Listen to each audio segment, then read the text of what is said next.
Hi, my name is Darren, and in honor of our 100th show, I have a timely story from 100 years ago. Hi, I'm Adri, and in honor of our 100th show, I'm going to get to the bottom of something real interesting. Hi, I'm Gina, and in honor of our centennial show, I would like to ask you, do you take your culture with jelly or jammed? What does all this have to do with the number 100 for our 100th show? Find out in this 100th episode of History Bluffs.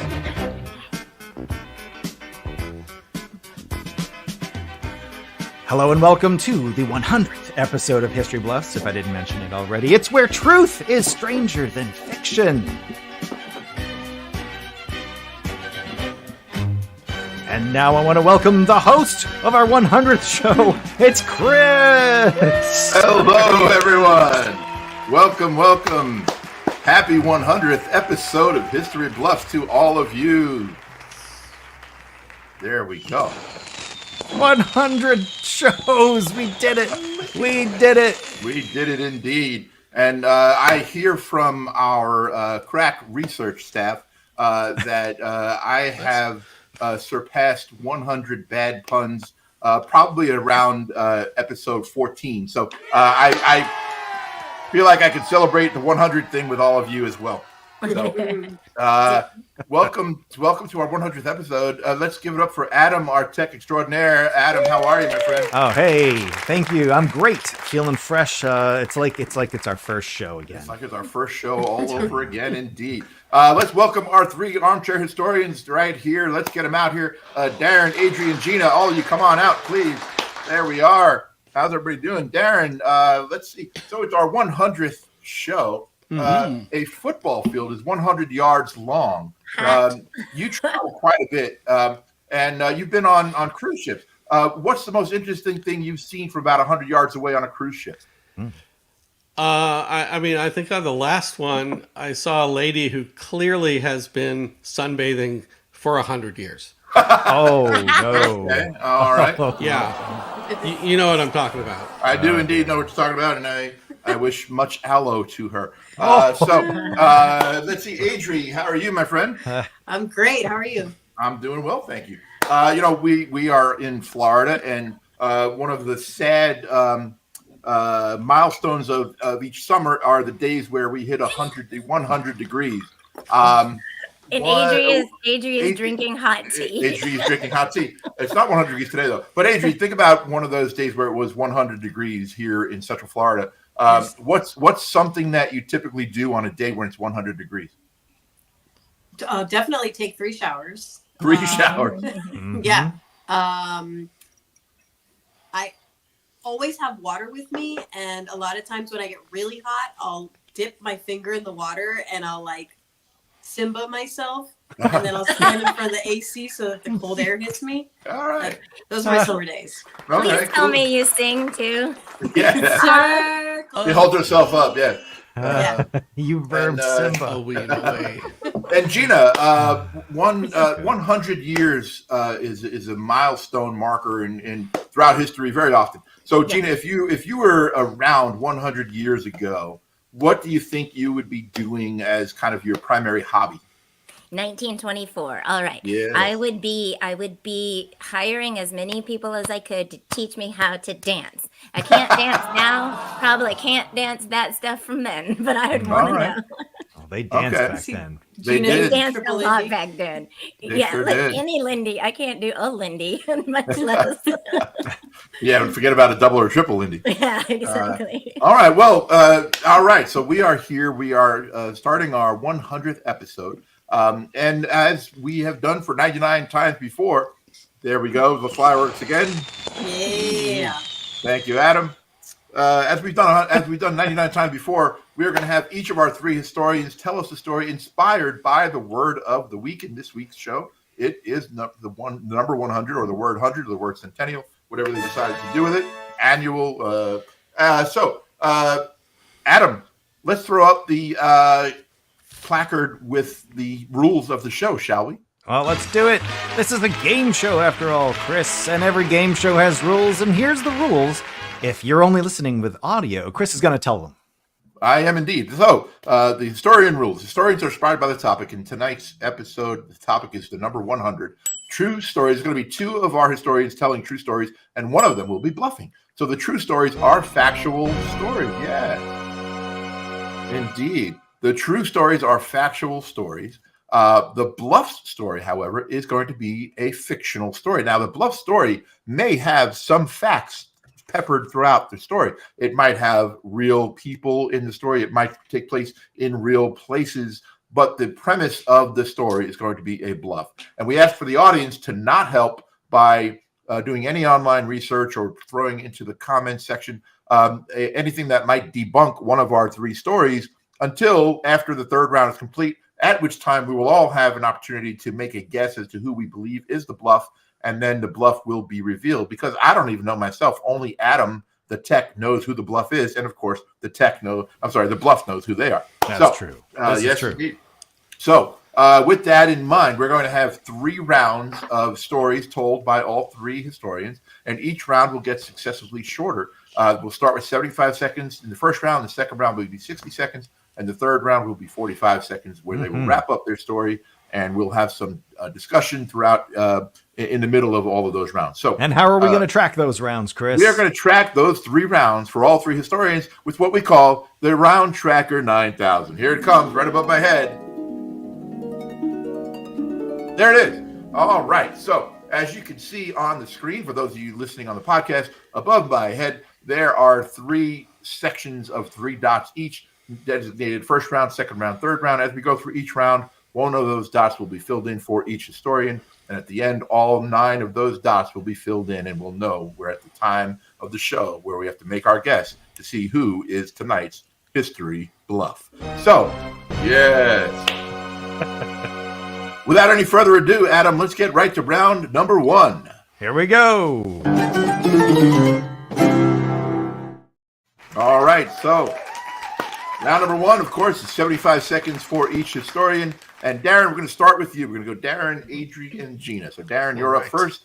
When you see the sundial pop up and you hear the boom, the floor is yours. Okay. Right now, it's January 31st, 2024. The time is 7:37 p.m. Eastern Standard Time. But Eastern Standard Time is actually measured against something we call Coordinated Universal Time, which is abbreviated UTC.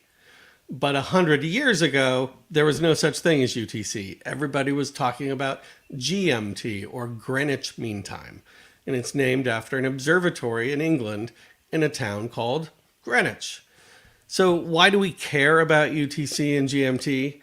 It's because we need a standardized way to know what time it is in one part of the world versus another part.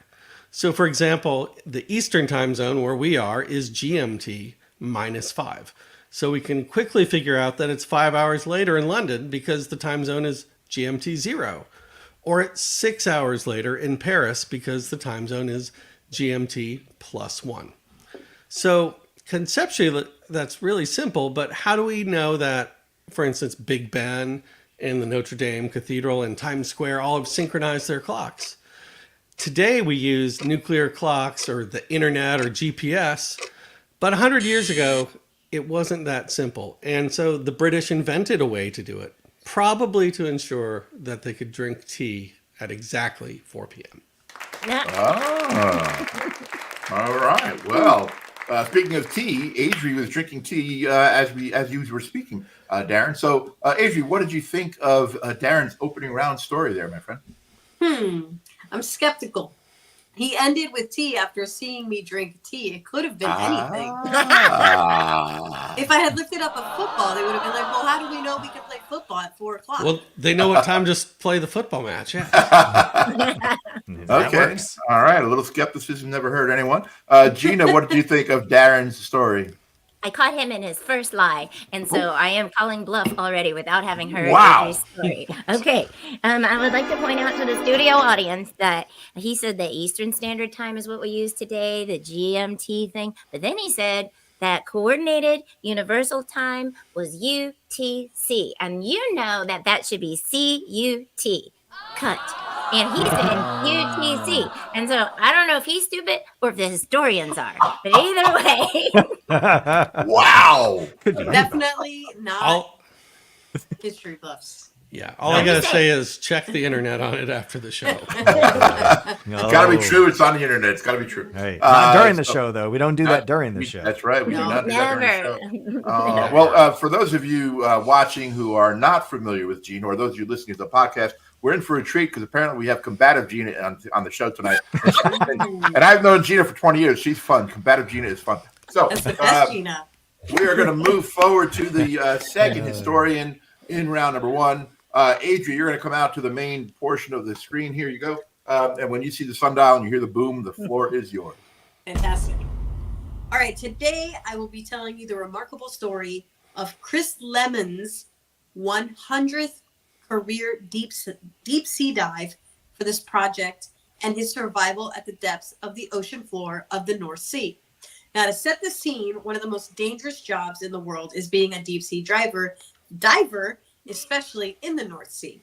What he was a saturation diver. And what that is, it's a diver that spends a lot of time so far down below sea level that they basically have to live in like a submarine type environment that's pressurized so that they can go down and up as much as they want without, getting the bends and all that stuff. So for this to be possible, the saturation diver basically lives in a pressurized chamber called the Bell. The Bell is attached to a larger ship up top, and that ship uses a program called Dynamic Positioning System to keep the ship exactly where they are so that the Bell can hang down, and then from there the divers come out of a little tube down to the bottom of the floor. Now, in the next section, I'm going to tell you, guys, round two, I'm going to tell you what happened on his 100th career trip that was crazy. All right. Nicely done there. Good. All right, Gina. So we heard a little bit about Chris Lemon's 100th career deep sea dive. It was set up at least for it, and that he lives in that Bell. And by the way, just a side little fact: if you go down to visit them, you have to ring the bell. The Bell's Bell. Okay. Wow. For our studio audience at home, I have kept track of Chris's puns so far, and we're at number 3 for the show. So I will be doing this. I will give you an update every round. Yes, Thank you, please, Adri. I just wanted to ask Chris, if this were in the Atlantic Ocean over by Florida, would they be calling Southern Bell? Oh. Okay, so Adri could be in the running also. Gina, Well, Gina, what did you think of? Go ahead, Adam. I was going to say, Gina, before you give a pun update, announce that you're giving the pun updates, please. That's all I ask. Okay. All right. It's called a punt date. Okay. No. Mine don't land as well. Wah, wah, wah. Yeah, I'll help you out there, Adam. There you go. Yeah, I get it. Thank you. Okay. All right, Gina, what did you think of Adri's story? So Adri's story confused me. However, the one part, but it was interesting. But I'm intrigued to know more. But she called it a dynamic positioning system. I would give her credit because she didn't say that the abbreviations for that was PSTD or something weird like that. But what I would also like to say is the dynamic positioning system's whole job is to keep the ship exactly where it is. That is called an anchor, people. An anchor. And so I'm just saying, we don't need to get all fancy here on the 100th episode. It's just an anchor. You're right. Okay. You're right. Just an anchor. That's what they. Some people used to say about Dan Rather. Just an anchor. I'd rather Good not. old Dan. Good old Dan. He's a American treasure. He's a revered anchor man. Yes, indeed. That was not a knock on Dan. I was knocking on the bell. God. Even going. Darren, what'd you think of Adri's story? Well, I'm afraid to hear about. She said, what was his name? Jack Lemon. Chris Lemon. Chris Lemon. Yeah, he started Jack grumpy Lemon's old man. son. Yeah, is Walter Matthau living down with him, and the place is just a disaster. Yeah. Doesn't clean anything up. Yeah. And Anne Margaret goes swimming by. That's why it's so pressurized. All of that conflict. Yeah. Oh, my God. All Wow. right. Some very weird Neil Simon play. Yes. Well, No. we have now heard from Darren. We've heard from Adri. that leaves Gina to come out and tell okay, us hold on. about her opening Hold of on. her story. So, Gina, you have the floor. When you see the sundial come up and you hear the gong, you have the floor. Okay. In 1997, 100 pieces of art were displayed at the Museum of Contemporary Art in LA. They all came from the set of Melrose Place. But what the interesting part about that is that those set pieces were integrated into the Melrose set place without Aaron Spelling ever knowing. And here's why. So what happened was there was a gentleman that he was a professor at Cal Arts and UGA. He flew back and forth, and he'd have all these ideas on the plane, and he really wanted to make some kind of like political statements and things like that. And he thought, why not try it on TV, where it's a show called Melrose Place. It's a beautiful show. It's a soap opera. It's about a beautiful area in LA, and these people have no other problems but betraying each other and all the soap opera tropes.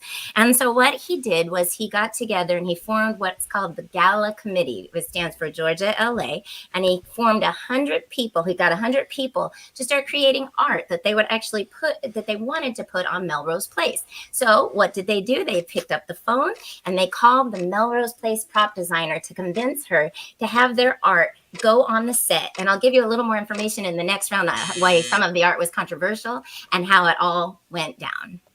Okay. Interesting Indeed. All right. So, This- Darren, Gina's taking us all the way back to 1997 for our Wow, so far back in history. Yes, indeed. The one thing that popped out in my head was theoretically, I mean, couldn't you argue that all of LA is a walking contemporary museum of art? I don't know. But, I think you could. That's what I was going to say is like, what is contemporary art? It's like, I put this soda can on this table that I found out by the dumpster. Give me $7 million. I'll buy Okay. it. I'm in. I know, exactly. 8 million. Any other comments on Gina's story? No. All right. He's setting a good little bar there. All right, Adrian, what'd you think of Gina's opening round? Well, the thing that I found most alarming is a Georgia LA connection. Like there could not be two more opposite things in the world. So that's kind of like where I'm iffy to start with. I wasn't really old enough to watch Melrose Place, so I can't say that I remember, anything about it, except that they had a pool in the middle of their living arrangement, which was pretty cool. And yeah, that's it. That's all I've got to say after round one. All right. There will be more.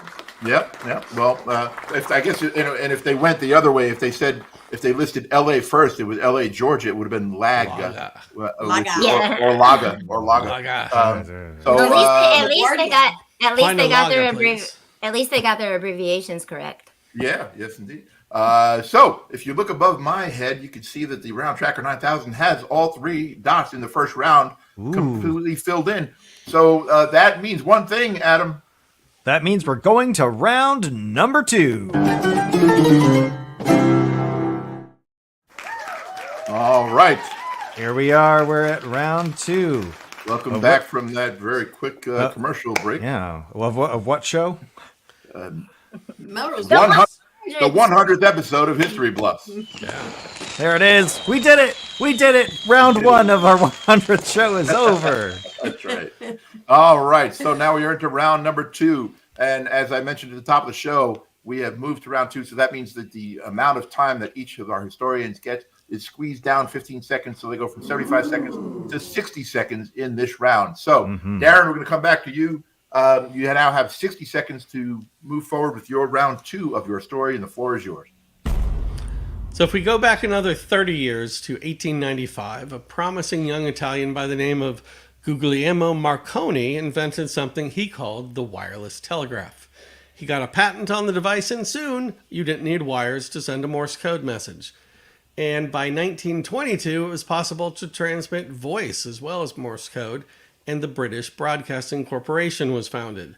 Soon, advances in electronic components, including mass manufacturing of vacuum tubes, led to commercial radios dropping in price to the point that almost anybody could afford one. And so the British government started the BBC, which to them was a way to project the power of the monarchy over the airways to the furthest reaches of the British Empire, which at this point covered the entire world, as did its military, which needed a way to keep the clock synchronized over the world. And so in 1924, for the first time ever, and continuing since then, every hour on the hour to this day, the BBC began to broadcast the official GMT to set the clocks of the world. All right. So, Gina, I'm going to start with you this time. What did you think of Darren's second round story? How pompous. I mean, that's like England for you. That is literally England. literally England. They literally have the city where time begins because they claimed it. I love that. Also, but how do they know? In my opinion, how do they really know if they were the first to claim it, or if like 5 hours before them somebody else over here did? See, it's like it's tricky, but I like trickery, so I don't know. Yeah. Those are my thoughts. I reserve the right to judge later. All right, reserved the right to judge. Yeah, they, interesting side note: at British graduations, they play pompous in circumstance. It's 4. Gina, what did you? Adri, what did you think of Darren's story? Well, I found it interesting. So the first round we talked about the time, GMT and UTC, CUC, whatnot. And in this one, it was more so about telecommunications and how they were able to achieve that. So I'm like, well, how do these two things fit together? I'm starting to question if we're talking about BBC time zones or telecommunications, like where does this all wrap up together? I suspect we'll hear that in round 3. I will say this: the one thing that he has his through line so far, heavy acronyms. He's doing a lot of acronyms in his story. That's true. Mm-hmm. Yep. Well, Yeah, and like, Adri, he's going to wrap it up. We've done 100 shows. I mean, That's true. Let's get to round 3 ASAP. 100 shows. Yes, indeed. All right. Well, 100 shows indeed. We're going to now bring Adri up to the center. And Adri, you have 60 seconds for your second round. Go. So on this particular day, the dive was set to reach 100 meters below sea level. So that answers Gina's question as to why they didn't use an anchor. It was just too far down. The main ship is called the BB Topaz, and everything was going as planned. Chris was down there working on what they work on is like gas lines, basically down there. He was with 2 other colleagues, and all of a sudden at sea level, the BB Topaz lost the ability to use its dynamic positioning system. So basically the main ship started to drift away, which was then dragging the bell, which was then dragging the divers. Uh-oh. So the divers, Chris was one of them, they had to basically pull themselves up the rope back into the bell, and 2 of them were able to do it. Chris was not. Chris's rope, his tether or his umbilical cord, got stuck around a big pipe, and it ended up breaking. And I'm going to tell you what happens in round 3. Okay. All right. And just to clarify for those of you that may be a little bit confused, she's not talking about me. She's talking about Chris Lemon, who's in her story. Oh, right. But yeah. I do know some of you are thinking, well, that does explain a lot. But no, it was not Well, you me. are wearing a wetsuit, apparently. That's true. He's ready for anything. I am ready for anything. So Gina, she's talking about, she did bring it up again, the dynamic positioning system. Do you think when they were down in the bell and this started happening, do you think that they were talking about the people upstairs saying, what are these dipshits doing? I think they probably GPS. did say that, but they probably would. GPS, So, GPS. because that's how it is. Oh, Adam. What? Where is that? Gina, go ahead. What did you think of Adri's story? Okay, Forget about that okay. bad pun. So all I could think of, all I could visualize is as she's telling the story, it was very evocative. And then, all I could think of is the thing that rope got stuck on was probably left there by Walter Matthau. He's a slob. And so, that's probably why. If he was not part of the ship, it would have probably gone perfectly. But I can't wait to hear more. I still don't know who's bluffing. I don't know yet. Okay. All right. All right. Well, I have seen a similar thing happen on SpongeBob, so it's plausible. Yeah, it's awesome. Good happen. probably. Darren, what'd you think?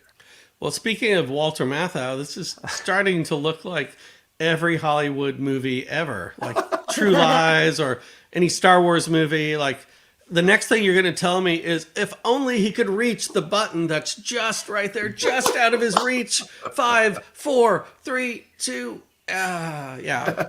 But those last 2 seconds last 10 seconds. Like Exactly. Because you see it from like 5 different angles. Right. Yeah. That also happens at the end of NBA games because they have about 45 timeouts each. Yes. So why don't they fix that for us women who don't like that? I don't know. We can write the commissioner. But Gina, speaking of you, Gina, you are the last storyteller for round number 2. I'll finish my story. Well, no, not finish it. Before we move on here, we've got somebody from the internet wishing us a happy 100, which you know what that means. Thank you very much. We appreciate it. Thank you, DMC. Thank you, DMC 1138. Yes, we appreciate it. You realize we're not. We're not 100, right? And if we look 100, please tell us because we need new makeup. And 1138. That's a Star Wars reference right there. That is. Oh my God! This is all tying together. What does DMC stand for? Probably. If it's like Darren, this is probably backwards. It's how you run, actually. It is how you run. Okay. It's also the brand of car used in Back to the Future. Oh my God! It's all tied together. Okay, so we got one more. Oh yeah, I'm looking. Yeah, Gina, come on back out, Gina. Oh yeah, do your third round. DMC, explain your name. DMC, explain your name. Okay. True. All right, here we go. Here we go. All right. So they call up Deborah Siegel, the prop lady, and Mel says to Deborah, we want to do this stuff, but what we're trying to accomplish is, your TV show is a little conservative, doesn't really get into the political stuff. So, for example, one of the characters, Allison, got pregnant, and like the way that you really couldn't do like abortion on TV. You had to either have a miscarriage or have the baby. So she's in there deciding what she's going to do with the baby. Of course, she has a miscarriage, but while she's doing it, she's covered in a blanket, and on the blanket is the chemical compound, the letters that form the chemical that they put in the morning after pill. Another thing that they did was they had like an episode where their AIDS was like a really, the crisis was happening then. So they actually had a bed sheet set for Billy, and that had unrolled condoms all over it in patterns. So you couldn't really tell it unless you really looked at it, but it was basically to bring consciousness to the people watching if they ever noticed. Later, they found out nobody really noticed, but it was an interesting idea anyway. Okay. Apparently, there was a shortage of conscious people watching that episode. Darren, what did you think of Gina's story?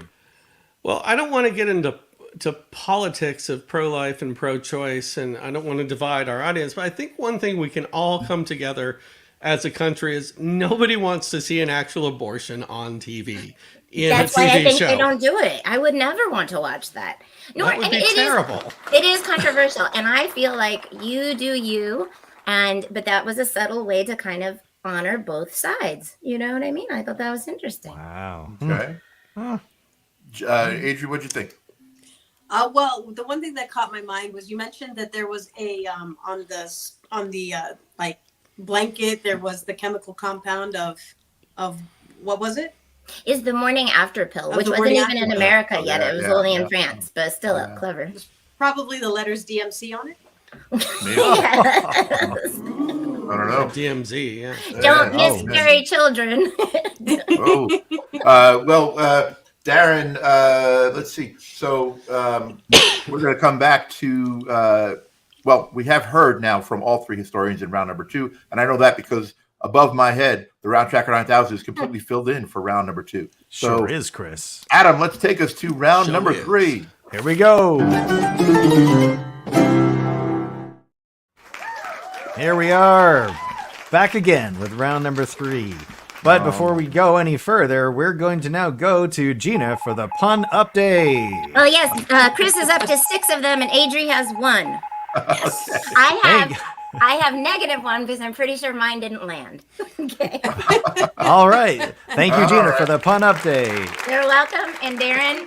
I'm leading in Walter Matthau references. Yes, you are. All right. Well, Darren, at the end of that, Gina, that story, Gina said, "You do you, and you do UTC." So, why don't you come out and finish your? Why don't you come out and give us your third round story, my friend? That's not even a pun. That's just terrible.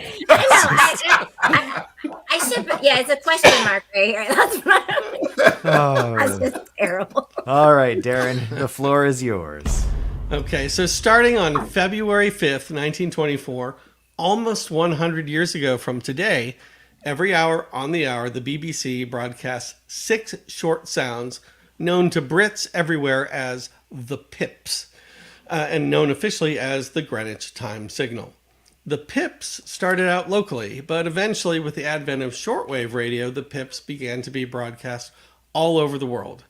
The pips themselves were generated by a highly precise clock, which was kept at Greenwich Observatory and was in use from 1924 right up until 1990, when it was finally switched off and replaced by a signal from a GPS satellite. But despite the pips being technologically obsolete, the Brits, they love a good tradition, and you'll hear the pips on BBC 4 even to this day.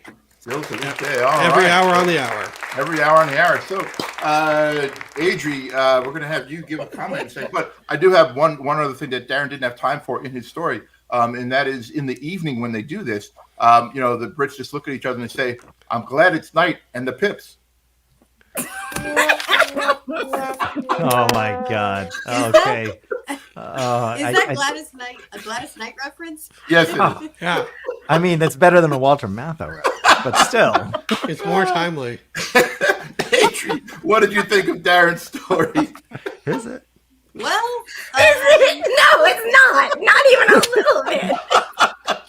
It's like the same. After the show, we're Googling this. Yeah. I'm sorry. True story. I just did. Adri, go ahead. well, wow. Okay, so it's hard to recover after that. Yes. It's just ironic, as usual, with Darren that he picks the British people who have this thing called the pips, and you know that they like to take sips, and I could rhyme with something else, but it's inappropriate. So I yield my time to Gina. All right, Gina. So Adri is telling us that the Brits take sips when they do their pips and they move their hips. What do you think? I heard it through the grapevine that the word pips in Italian. Oh, my computer just did a thing. Can you still hear me? Yeah, you're good. The word pips in Italian actually means fart. So, Adam, Darren, I fart on your story. There you go. All Hip right. hip hooray. It's a whole different thing for it. Oh, I'm yes, curious. indeed. Is that What why did Pip? pips sound like? What? It's a fart. Would you like me to do it? Because I just No. had tacos. Oh, Wow, no. this really changes the musical Pippin. And this whole time I'm thinking, oh, that's how he got his name. That little kid in Great Expectations. Yeah. Oh, pips. No? No. Remember Pip? Yeah. Okay. All Just right. Parents farted him out. Well, Adri, we're going to bring you up here because Darren just finished his rounds 3 stories. So that leaves you for the next slot. And you have 45 seconds to wrap up your story. Chris Lemon and his 100th dive. Go ahead. Yes. Okay, so Chris Lemon has his umbilical cord that has snapped. The other 2 divers made it back to the bell. Chris Lemon is now thinking like, I only have 5 minutes of oxygen. I have to get back to where they'll be able to find me before I pretty much pass out. And that's exactly what he does. He makes it to this big box thing that's down there. He climbs up and he sits down and he basically conserves his energy. And meanwhile, the ship is trying to navigate its way back to where they were positioned, and they have to do it manually. They gave up on the technology part of it. So they are with a joystick, literally like going like this to stay in place. They found Chris. He was unconscious. They got him back up, and he was able to survive because of the temperature of the water. Well, this is what they assume. The temperature of the water and the amount of helium and carbon dioxide and all the other things that they use to pressurize the air. That's what kept him alive way longer than he should have. His heart slowed down, and he basically went into hypothermia. Okay. All right. Interesting. Exciting, as Darren alluded to, exciting Hollywood finish there. I know, That's right? So, Gina, Chris Lemon did not get iced. What do you think of Adri's story there? Because of my voice, if helium saves your life, I'm great. Okay, so now here's what happens. In my mind, this guy pipsed his pants as this was happening, and then that box thing had like it was hit or miss for me because like if he lived, it's a box thing. If he dies, it's a coffin. So I'm so glad he lived. Like that's a beautiful end to the story. Also, question: they use joysticks to drive a submarine? It was actually the main ship. Had like a joystick second function. question. Yes. They use joysticks to drive the main ship. Yes. It's not what you imagine. It's not like not a wheel. yo ho, yo ho. Yeah, Okay. no, it's a joystick. It's crazy. All right, Darren, what'd you think? Sponsored by ColecoVision. No.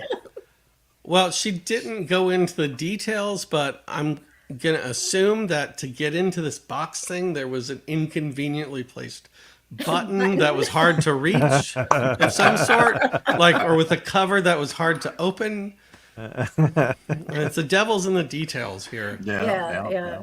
Yeah. And in the Hollywood version, he would come to just at the very end, and they would know he was in there by hearing the coffin in the coffin. Yeah. Yes. Yes. Oh, and at the very end, is the camera focused on his face as his eyes just open? Yeah. Yes. And he's Matt Damon, by the way. Yeah. Right. Oh, Right. Yeah. yes. I mean, that's Yeah. obvious. Of course. Oh, he's All an right. American. In Okay. his Yes, beautiful years. That's right. Gina, we have one spot remaining in the Round Tracker 9000 for round number 3, and that spot is yours. So we're going to bring you out. You have 45 seconds to conclude your story. Go ahead. Okay. All right, they put a poster up in one of the sets that had it said total proof, and it was like a play on those Absolute vodka ads, and it was like a bottle smushed into the Oklahoma City bombing building, and they just had it as a little poster, but that is how they got caught because it was a little controversial. They went to Frank South, who was kind of in charge of Deborah, and then Frank had to go to Aaron Spelling, and Aaron Spelling was wondering about it, and he had to explain what they were doing, and Aaron Spelling, who could have like nixed them, canceled them, sued them, anything, just said, don't ruin the show, keep at it. And so they did for another year and a half, and then they had their museum thing, and then they felt like they were done. So they finished the whole show, and if you go and you Google this, you'll be able to find all of the cool pictures of all the little set pieces that were a little controversial, like a little 8-ball on a pool table at Shooters that has a little Africa on it to exploit slavery and all that stuff. All the controversial stuff now they're not wanting you to learn. Go back to Melrose Place. You will learn. Oh, interesting. All right, Darren. So Gina is telling us that they got caught with all these prop pranks, and then they had to go spell it out to Aaron to explain what happened. So what's your take on that, Darren? I think it's very clever of her to talk about a show that an old heterosexual white male would never have watched. So she knows I have no basis to judge this on. That's true. Well played. Right. Yes, well played indeed. Well played. Adri, what did you think of Gina's concluding round? I also want to piggyback off Darren and say she picked a show that a young, not heterosexual man would choose to watch nowadays. So she positioned herself really well for this 100th episodes. And I intend on fact checking everything she said tonight as soon as we're done here. All right. Well, I mean, like not you. I meant them. I meant The royal you. The royal. The royal we. All right. Well, Adam, it looks like the Round Tracker 9000 is completely filled up in all It three sure rounds. is. It sure is. That means we have come. Yes. That means we have come. Yes. You can see It right is. there. It's been filled up for the 100th time. Boom, boom, boom. Ooh. That means only one thing. What? That means What, only Chris? one thing. That means that it's time for us to determine who we think is the bluff for tonight's show. So I'm going to ask anyone watching to please drop in some accusations of bluffery into the comments, and we'll put those on screen. And the rest of us on stage, we will try to figure out in our head who we think is the bluff. And I'm going to go right around the horn here and just say, ask you all. So Darren, who do you think is bluffing? This is a tough one because I'm pretty sure that a saturation diver is a real thing. But that being said, I think I know something about the art in Melrose Place, and so I'm going to have to vote for Adri to be the bluff. Oh, we have an accusation of Adri. Okay. Adri, who do you think is the bluff? Well, Gina positioned herself really well, like we just said. I've never heard of Melrose Place being anything but a salacious teen show from the 90s. And I've certainly never heard of anything Darren reported on today. So I'm going to vote for Darren because it's more plausible that he could have made everything up and we would have no idea. All right, we have an accusation for Darren. All right, Gina, that leaves us with you. Who do you think is the bluff? Okay, I'm going to go with the devil's in the detail thing because I think the UTC thing threw me off. And Darren usually has a lot of fancy words that you can't pronounce and a lot of things like that. And he didn't have any of that. Like Greenwich. yes, exactly. And Pip. Although, but I mean, like, it's so fascinating. But then I'm torn because I went with Darren to watch the changing of the guard, all the things. Anyway, but Darren, I'm sorry for this one. But if Adri is not the bluff, I hope Adri is not the bluff, so that guy's alive. That's all I'm saying. So you're vote for Darren. Vote for Darren. Okay, you're accusing Darren. All right. They're very good. I said a lot. We have two accusations for Darren, one accusation for Adri, and I'm actually going to just come out and say I usually don't vote, and I don't get a vote. My vote doesn't count. But I think Gina's bluffing tonight, so that's my thing. Who knows? Adam, you know. I do know. I have the info. I'm the guy. Is it time to reveal, Chris? Yes, it is. I'm going to pop out and you can reveal who it is. You step off our virtual stage and I'm going to line up these potential bluffers or historians, and I'm going to ask the big question you've all been waiting to know. Was it Darren? Or was your bluff Adri? Or was your bluff Gina? Get ready. I'm going to reveal it. Your bluff. This whole time, it was Adri! Adri was our 100th bluff. Way to go! Oh, that was a good one. Well done, Adri, and well done, Darren, sniffing out the bluff. And well done, Chris. You had nine puns. That's one per segment. Come on back to our virtual stage, Chris. Yes. Oh, I thought I was. Oh, we missed there you. I am. There I am. Hello, I'm back now. Yeah, all right. now. So, wow. All right. Very nicely done, everyone. Adam, we have a little bit of time. Is it time to go to Gina for the final pun counts? Oh. No. Well, I got them, Adam. There's nine of them. I don't know what you're saying in Morse code. If this is supposed to be code, not getting it. I do know what he's saying. I do know what he's saying in Morse code. In Morse code, he's saying you actually have a photo to share of the 90210 stuff, don't you? Oh yeah, yeah. I sure do. This is Allison's character as she's making the decision, and that is just like a picture of the blanket that she is wearing in the shot. So and isn't that? I mean, yeah, I know that's a level of depth I don't really think I've seen in a show before. Dang. I was impressed by this. Wow, that is legit. Whether you agree with you pro-choice for life, you be you, but that was cool. That was clever. I thought that was interesting. If the maroon in there was a little bit more red, it would be green and red, and I would have thought it said ho ho ho. Yeah. I was going a little. I don't know about that. That's 10. Is that 10? Is that 10? Got my 10th one in. All right. What does he win? He wins 100 shows. Yay! Well, thank you so much for those of you watching live. Thank you for those of you watching on recorded show, and then for those of you listening to the podcast, we thank you once again for hanging in there with us throughout the entirety of our 100th episode and all 99 before it. And we have plenty more to come ahead, and we're looking forward to doing the next 100 shows starting perhaps next week even. Adam, why don't you take us away and tell people where they can find us? You bet, Chris.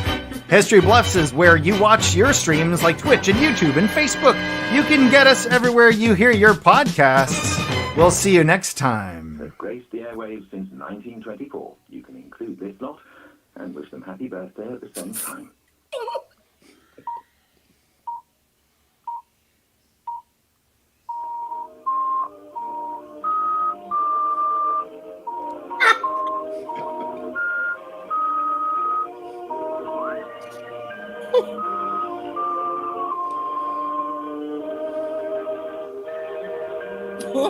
Is that Pips? Yeah. Thanks, BBC. Happy 100.